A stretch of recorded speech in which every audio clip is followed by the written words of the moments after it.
Boa tarde a todos. Viva Cristo Rei, viva Portugal, viva a Associação Esquinas. Hoje está um dia frio no nosso país. Estamos aqui na aurora do outono, viver estes dias de frio, o que não significa que nós deixemos arrefecer a nossa capacidade de raciocínio, a nossa capacidade intelectual. E hoje estamos no seguimento do primeiro episódio do curso de Apologética da Associação Esquinas, a melhor defesa é o ataque. Apresentamos então o episódio número 2, que se refere à defesa da lei absoluta como prova de existência de Deus. O primeiro episódio foi um episódio mais introdutório, estava relacionado do porquê ou quais os porquês que determinaram o crescimento do ateísmo nos últimos 200 anos, que existe claramente uma agenda, um propósito nesse sentido. Hoje já vamos entrar naquilo que se chama verdadeiramente apologética, portanto, isto é, a defesa da fé através da razão. Eu vou fazer aqui do- a partilha do ecrã. Não sei porque que aqui o rato está com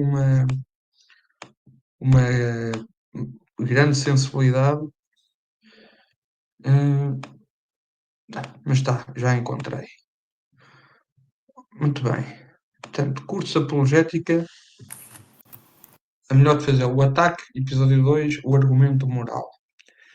Como é que nós podemos provar Deus através da moral? Nós sabemos que existe, ou pelo menos nós, pessoas de fé, e a maior parte das pessoas, as pessoas comuns, acreditamos que existe uma moral objetiva. Isto é, existem coisas que são objetivamente boas e existem coisas que são objetivamente más. Se nós ouvirmos alguém a dizer ou a pôr em causa que saciar uma criança com fome que está abandonada na rua é algo errado, nós temos que desconfiar da sanidade e da sanidade mental dessa pessoa. Do mesmo modo que ouvirmos alguém que acha moralmente bom ou moralmente válido sacrificar uma vida humana por um ritual religioso, temos que fazer essa mesma questão, isto é, interrogar-nos se esta pessoa é ou não portadora de uma consciência ou de um grau de consciência ou, inclusive, da parte psiquiátrica, que seja compatível ou não com as palavras que ela profere.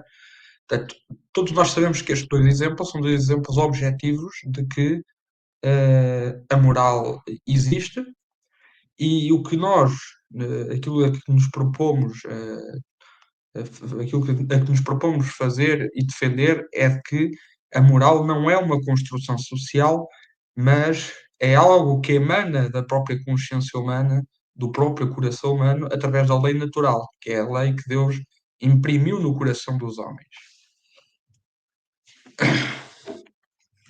Portanto, temos aqui duas definições de moral. Temos dentro da cosmovisão ateia, a moral não passa de códigos sociais que regem aqui está, não há aqui uma concordância entre o singular e o plural, mas percebe-se que regem o comportamento da sociedade, é relativa. Portanto, isto é a visão, é a cosmovisão ateia. E por muito que um ateu diga o contrário, ele estará a mentir, irá sucumbir numa mentira. Porque, de facto, se nós formos ateus coerentes, se um ateu for coerente, ele assumirá sempre a primeira hipótese, a cosmovisão ateia. A cosmovisão teológica, ao contrário da cosmovisão ateia, é absoluta. Ou seja, o que é bom e o que é mau é bom e mau até ao fim da matéria, até ao fim da existência humana. O que era bom e mau há 1000 anos é bom e mau agora. Não obedece, não se rege pelo não se rege pelo espaço nem pelo tempo. é uma coisa que é externa ao próprio espaço e tempo, porque advém de Deus. Hum, Leis dadas por Deus à humanidade com vista à salvação das almas através da própria revelação ou de manifestações e de revelações divinas, como aconteceu com Moisés, ou através da própria lei natural, ou seja, a lei que já está impressa no coração humano, que lhe permite discernir o que é mau e o que é bom. Ora, dentro da cosmovisão ateia, nós temos uma inevitabilidade, que é a seguinte: uma cosmovisão ateia coerente, ou seja, um ateu coerente, não pode afirmar que São Francisco de Assis foi melhor do que o Stalin. Não pode afirmar, não pode dizer taxativamente. São Francisco de Assis, que se preocupou com os pobres, que se preocupou no cuidado dos animais, que se preocupou em promover a humildade, o despojamento, é moralmente superior a um facínora, a um ditador sanguinário, a um perseguidor e a alguém com um sangue nas mãos. E isto porquê? Porque se a moral é relativa e uma construção da própria sociedade, ou uma adaptação da sociedade para a sua sobrevivência, então ela é suscetível de opiniões e visões diferentes. E não há dúvidas nenhumas que nós encontraremos muito boa gente que dirá que o Stalin era alguém que era moralmente superior ao São Francisco de Assis, porque procurava edificar uma utopia comunista, onde todos seriam felizes, onde não existiria propriedade privada, onde todos conviveriam pacificamente, quando nós sabemos que isso é tudo uma grande utopia. Ahm, Aliás, a crença no comunismo exige mais fé do que a própria crença em qualquer realidade teológica. Portanto, vejam bem o nível de fé que o comunismo exige, mas não é isso que está em causa. O que está em causa é um exemplo, como eu poderia dar outros. O autor que eu vou citar a seguir utiliza o exemplo da Madre Teresa de Calcutá com o Hitler, aplica-se da mesma forma. Na cosmovisão ateia, nós não podemos dizer objetivamente que um indivíduo é melhor que o outro, por muito que as obras de cada um e que a vida de cada um assim o ateste. E era este autor que eu ia citar, porque apesar de eu ser católico e da Associação As Esquinas ter uma matriz católica, apesar de abraçar a cristandade por si mesma, hum, fala aqui de uma questão que é muito importante, que é a questão da falácia circular.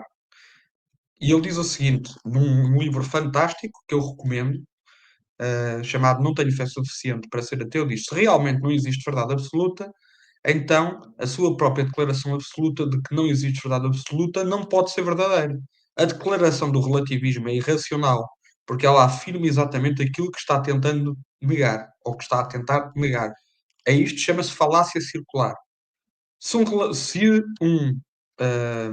relativista disser não há verdades absolutas, como neste diálogo, tudo é relativo, e outra pessoa interpela, ok, mas esse relativismo com que falas parece ser uma verdade absoluta aos teus olhos. Claro que sim. Tudo é relativo, incluindo essa frase? Então nem tudo é relativo. Porque se uma pessoa afirmar tudo é relativo, então, quando ela afirma que tudo é relativo, essa afirmação é igualmente relativa. A isso se chama a falácia circular. Nós não iremos conseguir sair de um círculo infinito de incoerências e nunca chegaremos a uma resposta definitiva.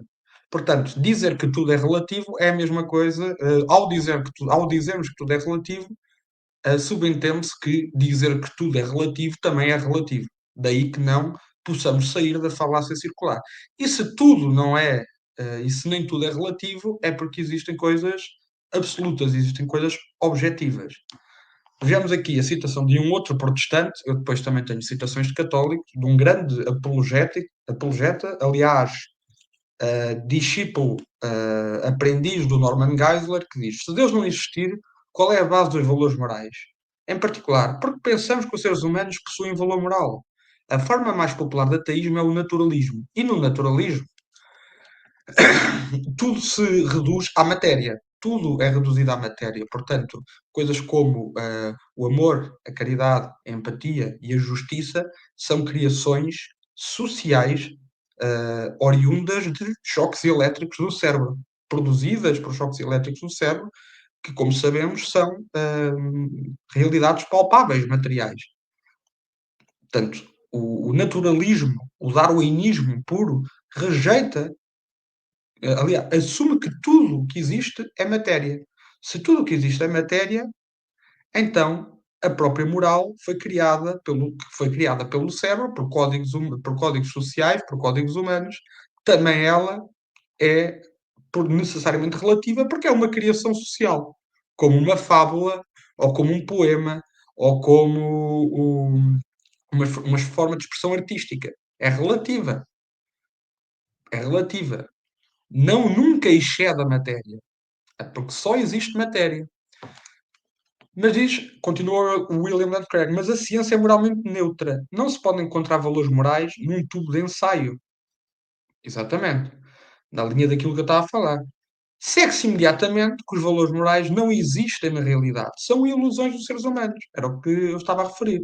Portanto, na visão naturalista, os valores morais são o subproduto da evolução biológica e do condicionamento social. Ou seja, as leis morais são criações humanas que servem ou que visam a sobrevivência da sociedade e a adaptação da sociedade a uma espécie de hierarquia de valores nos quais a sociedade se possa reger. Portanto, isto significa o seguinte: uma pessoa amar a sua mãe, uma pessoa cuidar da sua mãe, ou um indivíduo que, que rapta uma criança, o que está aqui em causa são simplesmente códigos sociais, códigos criados pelo ser humano. Para nós dizermos que o raptor é mau e que a filha que cuida da mãe idosa é boa. E é neste tipo de mundo que nós queremos viver, é neste tipo de mundo em que nós acreditamos viver. Portanto, o que determina a moral, ou seja, daquela que cuida da mãe na sua velhice e daquele que rapta uma criança é uma simples construção social que está exposta e sujeita a transformações, a flutuações históricas no decorrer dos séculos. É complexo. Mas nós podemos tirar uma série de conclusões. A lei moral é inegável, seja na perspectiva ateia, seja na perspectiva teológica. E sabemos isso por meio das nossas reações, isto é, da forma como nós nos comportamos durante a vida. Ela é a base dos direitos humanos, sem dúvida nenhuma.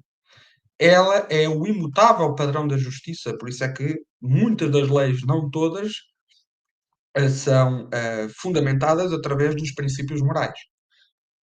Mas a lei moral também estabelece uma diferença real entre posições morais. O exemplo do Norman Geisler, Mother Teresa versus Hitler, São Francisco de Assis versus Stalin, como falámos. Uma vez que sabemos o que é absolutamente errado, tem de existir um padrão absoluto de retidão. A lei moral é a base para a discordância, por exemplo, política e social. Se assim não fosse, a ideia de diferença de pensamento político ou social seria absurda, porque, mais uma vez, seriam apenas produtos de construções sociais construídas materialmente através do cérebro. Se não houvesse lei moral, então não precisávamos de nos culpar por violá-la. Portanto, se não houver uma lei moral objetiva, ah, tudo aquilo que estamos a fazer, a obedecer ou a desobedecer, é uma mera construção social. Nada mais do que isso. É esse o limite. Na cosmovisão teológica, as coisas alteram-se. Deus é o legislador. Existem leis humanas que precisam ou que carecem de um precedente ou de vários precedentes humanos. O criador das leis humanas, o criador da lei humana é humano. Existem leis naturais que também são regidas ou legisladas por um legislador que as criou, que foi Deus. Da mesma forma que existem leis morais cujo legislador também é Deus. E ao contrário do relativismo moral, as leis de Deus são eternas, imutáveis e verdadeiras. Isto significa, como eu falei no início, que a caridade é objetivamente boa em qualquer época da história, seja agora, seja no século V, ou seja no século III antes de Cristo. E esta moral, como é que a conhecemos? Através da própria lei natural, que é uma intuição assumida pelo coração humano, e através da lei mosaica e Cristo, e através do Nosso Senhor Jesus Cristo, da chegada do Nosso Senhor Jesus Cristo. Lei mosaica. Então Moisés virou-se e desceu do monte, levantando nas mãos as duas tábuas do testemunho. Estavam escritas em ambos os lados, frente e verso. E as tábuas tinham sido feitas por Deus. O que nelas estava gravado fora escrito por Deus. Portanto, a primeira manifestação divina de uma legislação ou de uma lei moral, apesar de já estar inscrita no coração humano desde a criação humana, foi materialmente expressa através da entrega das tábuas a Moisés, que revelou, que as revelou ao povo judeu, ao povo israelita, melhor dizendo. E esses mandamentos foram aqueles que basearam o comportamento da sociedade até há bem pouco tempo, pelo menos até aos finais do século XX.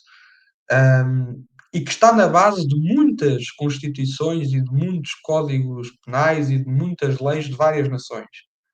Amar a Deus sobre todas as coisas, não tomar o santo nome de Deus em vão, guardar os domingos e as festas, honrar pai e mãe, não matar, não atentar contra a castidade, não roubar, não levantar falsos testemunhos, não desejar a mulher do próximo e não cobiçar coisas alheias. Por exemplo, não cobiçar as coisas alheias e do não furtar, do não roubar, já temos aqui plasmada, por exemplo, a lei que permite ao homem ter propriedade privada e que a propriedade privada é inviolável. O não matar também é previsto, ou seja, o assassinato é previsto como sendo criminalmente punido. O honrar pai e mãe é um princípio que todos nós, ou que a maior parte das pessoas, têm no seu coração. E não é por existirem pessoas que não o fazem que necessariamente essa lei natural não existe e que a pessoa em si mesma não sinta remorsos e se sinta miserável e nenhum de nós consegue escrutinar o que está no coração dessa pessoa.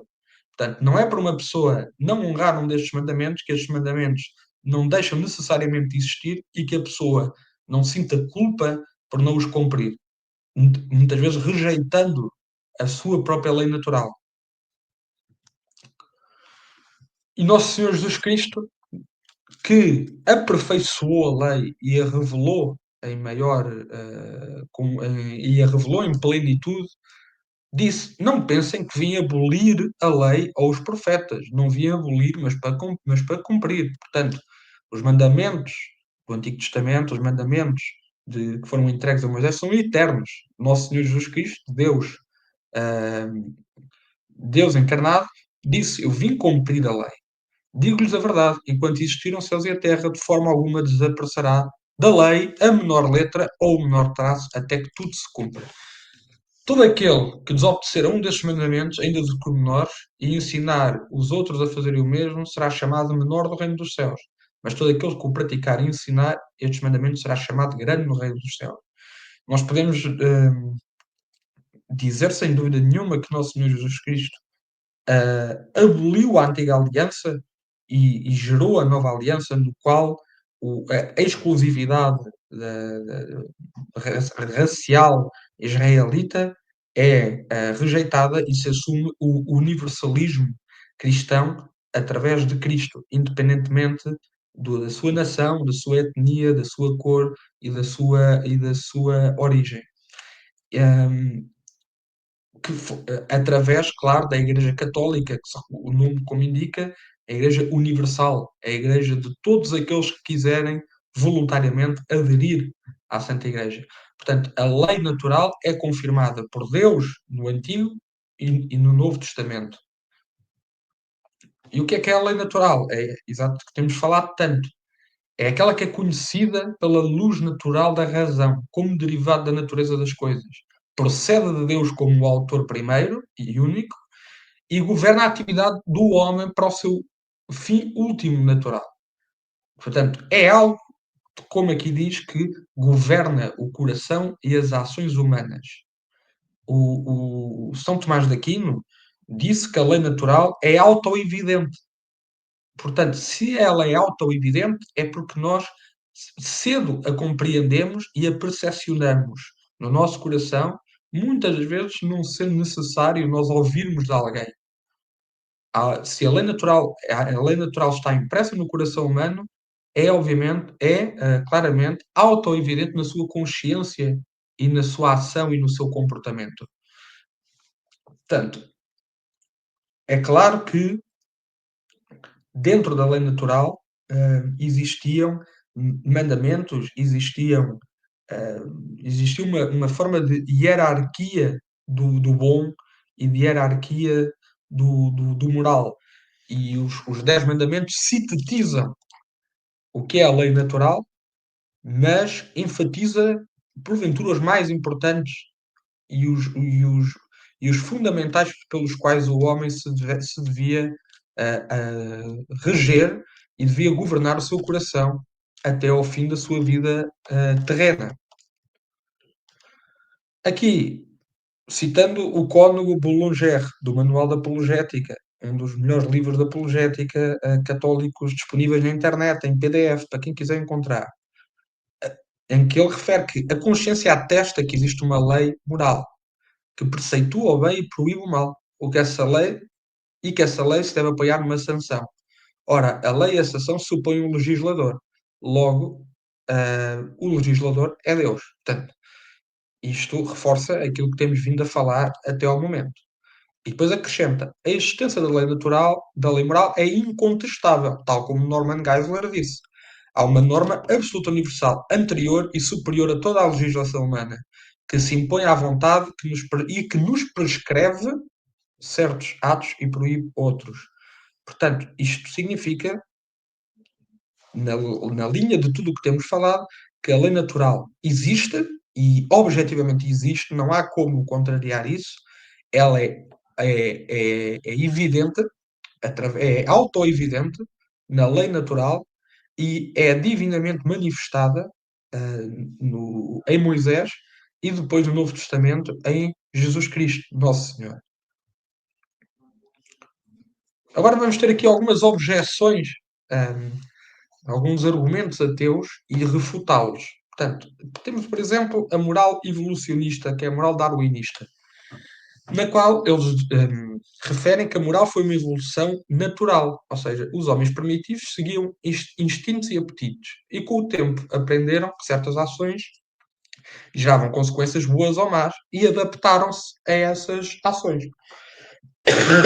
Depois, basicamente, foi só escrever isso numas tábuas e pronto, estava criada uma lei moral. Mas a lei moral não se pode justificar dessa forma por uma razão. Primeiro, porque nem o prazer, nem o instinto são formas obrigatórias de proceder. Ou seja, um homem não tem necessariamente e obrigatoriamente que obedecer a esses princípios de forma obrigatória. Portanto, o prazer, portanto, o homem no seu estado natural, no seu curso natural, por exemplo, num trajeto, numa estrada, num passeio, nem sempre é regido pelo prazer e nem sempre carece do instinto. Um casal que ama, por exemplo, acolhe e cuida de uma criança debilitada, uma criança deficiente, um filho com limitações, por amor, abraça e cuida do seu filho, mas sabe que isso irá acarretar sofrimento, angústia, penosidade, envelhecimento, dor, lágrimas, e isso é muitas vezes autoexcludente com aquilo que nós entendemos por prazer ou por apetites, como é levantado pela moral evolucionista. Se esta construção fosse objetiva, se esta construção de uma ideia, ou se esta teoria de moral fosse verdadeira, isso significaria que o homem colocaria sempre, hum, ou estabeleceria como primado sempre o instinto ou o apetite. E não é isso que nós vemos no mundo, muito pelo contrário. Na verdade, a generalidade dos homens ainda e das mulheres ainda se regem por coisas mais elevadas do que os seus próprios instintos e do que os seus próprios prazeres. Hum, Dentro daquilo que estamos a falar no amor, na caridade, na renúncia e no autossacrifício. Aliás, a renúncia e o autossacrifício são os argumentos mais fortes para refutar esta moral, que se baseia num pressuposto que não pode ser sequer comprovado. Porque se assim fosse,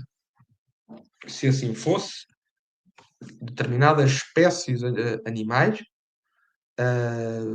poderiam ter a mesma ação. E já foram feitas essas experiências. Já foram feitas essas experiências, nomeadamente com ratos de laboratório, portanto, numa punição, se o rato se aproximar do queijo, e por consequência, mas nós sabemos que essa espécie atua não por uma ordem moral estabelecida através da aprendizagem com ações que geram consequências boas e más, mas por um simples e redutor instinto selvagem animalesco. O mesmo não acontece com os homens. E depois temos a moral racionalista, a moral que advém das trevas do iluminismo maçónico. Citando o Cónigo Boulanger, ele define a moral racionalista como sendo uma moral que coloca o homem como senhor de si mesmo, como dono como dono e senhor do seu próprio caminho, e que possui a razão, e é essa razão que dita para o homem aquilo que ele deve ser perante a família, perante a pátria, a humanidade. Portanto, o dever e a lei moral é a obrigação que a razão nos impõe, e o bem é o respeito desta lei. Ora, tem um problema que é o seguinte: se a moral é reduzida à razão, o que está na origem da razão? Portanto, a razão não é uma causa primeira. À razão tem que existir primeiros motores, usando nomenclaturas tomistas. Tem que existir primeiros motores. A razão não nasceu espontaneamente.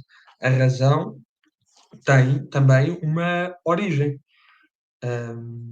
Se excluirmos Deus desta construção, então a razão não se reduz apenas a choques elétricos produzidos pelo próprio cérebro, portanto, pela natureza. Mas sabemos que a natureza não é a causa não é a causa de todas as coisas. E, portanto, se a natureza não é a causa de todas as coisas, como é que nós podemos ter a certeza de que como é que nós podemos ter a certeza de que um choque elétrico ou um conjunto de choques elétricos no cérebro podem determinar se uma coisa é boa ou é má? Nós sabemos que a matéria é moral. Se a matéria é moral, ela não pode produzir moralidade. Nós olhamos para este cartão e nós sabemos que ele não tem moralidade, é um ser inanimado. A matéria humana, ainda que, ainda que viva, ah, sem uma lei natural divina, sem uma lei natural precedente de Deus, seria também uma criação material, objetivamente. Portanto, a moral seria similar a um idioma, que também é uma construção codificada. Entendem onde eu quero chegar? O idioma foi criado para facilitar o relacionamento humano e ordenar a sociedade. Então, nós estaríamos a nivelar o idioma, um idioma, por exemplo, ou uma forma de expressão artística, como eu já falei, à moral, porque tudo são criações que advêm de choques elétricos do cérebro. Esta é a visão materialista, esta é a visão naturalista, que não tem qualquer fuga, não há hipótese, eles não podem fugir desta. Isto é, eles estão numa claustrofobia conceptual, porque eles não conseguem fugir desta premissa. Se não existe Deus, a razão vem do cérebro, e o cérebro é a matéria, o cérebro é determinado pela natureza, portanto, tudo o que for lei emanada do cérebro é um simples choque elétrico produzido pelo cérebro. Ponto. Não há mais dúvidas em relação a isto. Por isso é que eu digo sempre que um ateu que segue e invoca e refere, por exemplo, a uma Constituição ou uma lei, não é um ateu coerente. Porque o ateu coerente tem que dizer, não, mas as leis são criações humanas com fins a ordenar a sociedade. E essas leis podem ser suscetíveis de profundas mudanças. E isso significa que, objetivamente, aquela lei não era boa nem era má. Era uma lei que se adequava à circunstância social da época.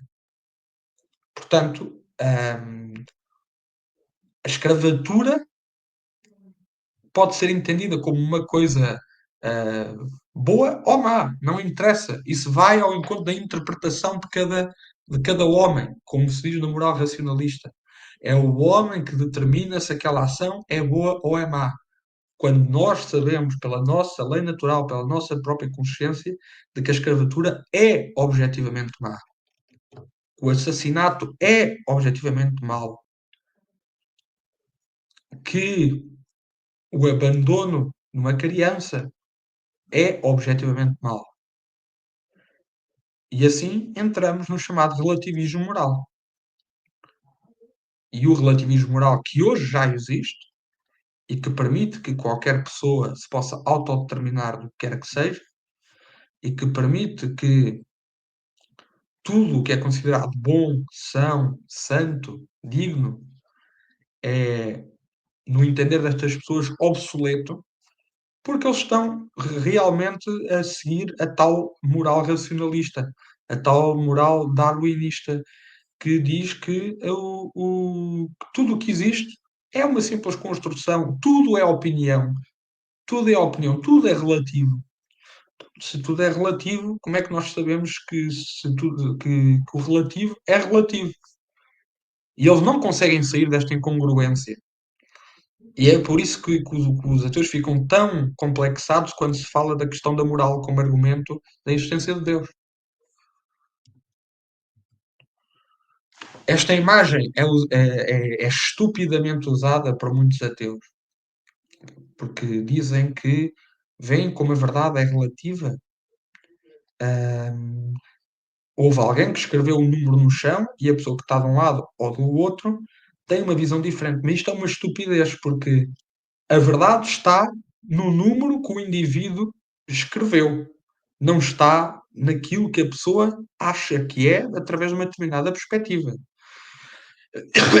A verdade, neste caso, por exemplo, é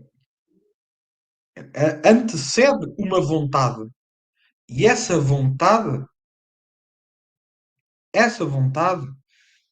é a verdade. A vontade do indivíduo em escrever aquele número no chão, independentemente se é 6 ou 9, um deles será, é que determina o que é verdadeiro. A intenção, a vontade do indivíduo é que determina a verdade do que ali está escrito. Portanto, objetivamente, um destes homens está errado. Não estão os dois corretos de acordo com uma perspectiva ou uma visão. O detentor da verdade relativamente a esse número é a pessoa que o escreveu. E quando essa pessoa aparecesse e dissesse não, isto não é um 6, é um 9, então o outro indivíduo, provavelmente até por constrangimento, reconheceria: pronto, eu estava errado. Logo, um deles está errado. Esta imagem é muito utilizada e prolifera pelas redes sociais, de militância ateia e de darwinismo social que, que, que é tão fácil desmontar, mas que eles acham que é uma arma, é um argumento poderosíssimo. Por exemplo, aqui na questão, outra questão levantada, que é a questão histórica, que é, por exemplo, ok, então mas se a lei natural existe, o que é que levava, por exemplo, os indígenas a sacrificarem ahm, pessoas vivas nos seus rituais pagãos na adoração dos seus falsos deuses? Vejamos, a lei moral é comprovada por um padrão moral ao longo da história, em várias civilizações. A percepção do sobrenatural, por exemplo, em zonas tão remotas e distantes como na Grécia, como na América do Sul, já reconhece a existência do divino, já reconhece a existência de algo que nos excede, apesar de terem culturas e formas distintas de demonstrarem essa fé, essa convicção num ser divino e num sobrenatural. Reparem bem, o que os indígenas procuravam ao fazer o sacrifício humano, passava passava por agradar ou glorificar ou louvar os seus deuses, da mesma forma que nós católicos fazemos na Santa Eucaristia. Não estou, claro, a comparar, mas já vão perceber o que é que eu quero dizer. O rito, da mesma forma que o sobrenatural era uma percepção dos povos, independentemente da região que estivessem, a necessidade ritualística também era outro traço padronizado, outro traço comum de que, peço desculpa, de que era necessária a ritualização para adorar algo que nos excedesse, para adorar o divino. Os indígenas faziam isso com sacrifícios, da mesma forma que na Grécia faziam-se através de festas, como as festas falónicas, da mesma forma que os egípcios faziam através dos seus cultos esotéricos e exotéricos, da mesma forma que os lusitanos e os celtas faziam através de suas ritualizações da natureza. E por aí vai. O que há em comum é a percepção do sobrenatural e é a percepção da ritualização e da necessidade de ritualização. Vocês nunca viram nenhuma forma de fé, nenhuma forma de crença no sobrenatural e no divino que não tivesse ritualização como um portal que nos faz aproximar, ou uma ponte que nos faz aproximar do divino. Um, a ideia do sacrifício aqui presente também remete para uma ideia do sacrifício que os católicos também fazem. E os cristãos também fazem. Jejum, penitência e renúncia. Acontece que, neste tipo de povos, a revelação, a lei natural era a mesma, mas depois, com a evangelização, aperfeiçoou-se essa moral na revelação de Cristo e na demonstração do Evangelho e na proclamação do Evangelho.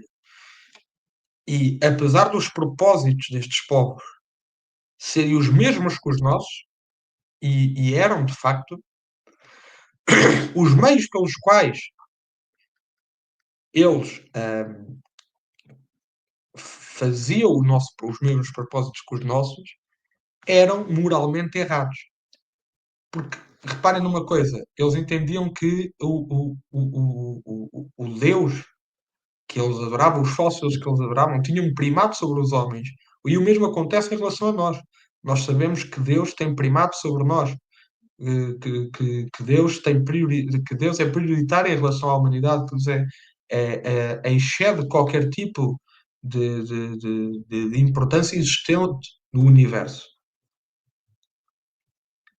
E aqui, neste tipo de ritualização, o primado era Deus, tal como nós cristãos. O sacrifício era feito, tal como nós fazemos na renúncia, na penitência e no jejum. A diferença é que a moral nestes povos estava, era imperfeita e foi aperfeiçoada através da fé católica, através da fé cristã, através da revelação de Cristo, na altura dos descobrimentos por nós protagonizados pela Espanha e por outros povos. Mas o que salta aqui e o que se verifica aqui, mais do que qualquer coisa, são os padrões de comportamento humano, percepção do divino, ritualização e sacrifício. E isso era transversal a todos os povos da humanidade, não necessariamente o sacrifício humano, mas o sacrifício de outras coisas. E isso é que é interessante. Os meios estavam errados, mas o fim era certo. Portanto, nós sabemos, em guisa de conclusão, que a moral é absoluta e uma só, comprovada através da existência da lei natural e das leis divinamente reveladas, e pelo facto de ser inquestionável que a lei moral existe, e não é evolucionista ou racional, porque pressupõe o instinto, o prazer ou a natureza, por natureza entende-se aqui a razão, que é emanada dentro da perspectiva naturalista do cérebro, que precisam, ora de um motor antecedente, no caso da natureza, ora de excluir, por exemplo, a caridade ou o altruísmo. Se a caridade ou o altruísmo ou o sacrifício existe, então os evolucionistas e os racionalistas teriam que provar que essas obras morais não existem.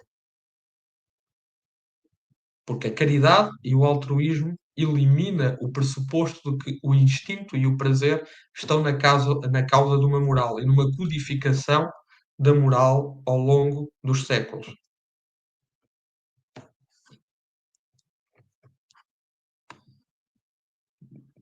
Ok. Não sei se a partilha já terminou. Já. E enfim, já vamos aqui com 42 minutos de aula. Penso que é o suficiente por hoje. A próxima aula estará relacionada à refutação das contradições bíblicas que muitos ateus e neo-ateus da escola do Zeitgeist encontraram e também nas comparações estabelecidas entre a imagem de Jesus Cristo com outras figuras divinas da história da humanidade, alegando que a história de Nosso Senhor é uma cópia de outras lendas e de outros folclores de regiões remontas e algumas delas bem próximas, como por exemplo da Grécia, como por exemplo do Egito, da própria Índia. São comparações fajutas, falsas e produzidas na altura por um documentário, por um movimento chamado Zeitgeist, e que nós iremos cabalmente refutar. Na altura também irei indicar livros para esse efeito, para quem estiver interessado. Para este tema em específico, recomendo então o Manual da Apologética do cônego Boulanger, em, em guarda, ou à guarda, já não me recordo exatamente a tradução em português, do William Lane Craig, e o Não Tenho Fé Suficiente para Ser Ateu, do Norman Geisler. Despeço-me desde já, desejando a todos vós um bom dia. Viva Cristo Rei, viva Portugal, viva a Associação Esquinas. Continuemos no bom combate.